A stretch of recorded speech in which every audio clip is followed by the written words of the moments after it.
bon am na ñu baax ñu sell ñoo xam ne leen ca bàyyi mooy pas-pas ak bëgg a dund sunna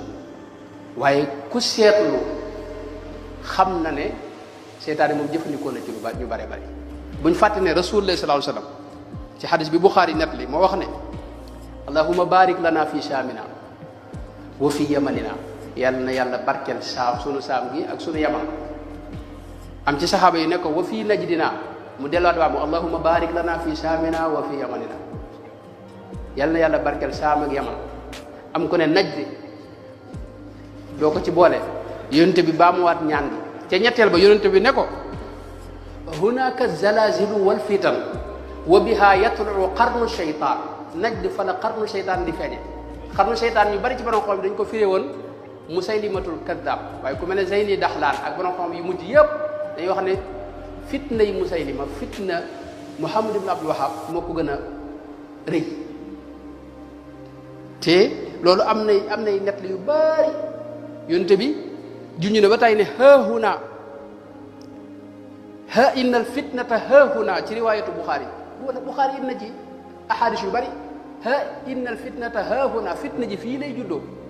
fitna ji fii lay juddoo te wahab yi foofu la déparé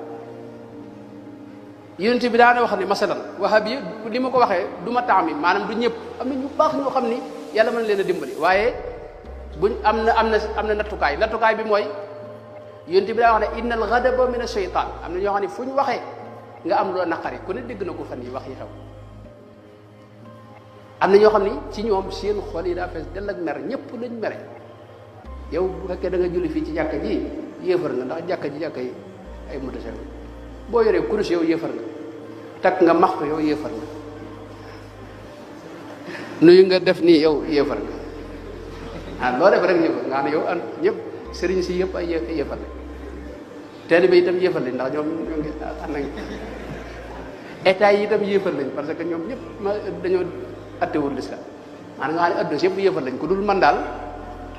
ak ñi ma àndal xam nga loolu ci mer te yonte bi ne innal ghadaba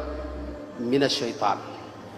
wax itam beneen xadis mooy yakunu ba'di a'immatun la yahtaduuna bi huda wala yastannuuna bi sunnati wa sa yaqumu fihim rijalun qulubuhum qulubu shayatini fi jusmani insan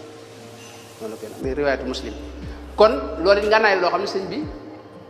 iblis jëfandikoo na ko contre ko yàqal ko lu bari itam ci biir mbooloo mi ginnaaw sëñ bi nag la ko jëfandikoo kon loolu mooy foofu laay yemale nga nay iblis yim jëfandikoo ci ñëpp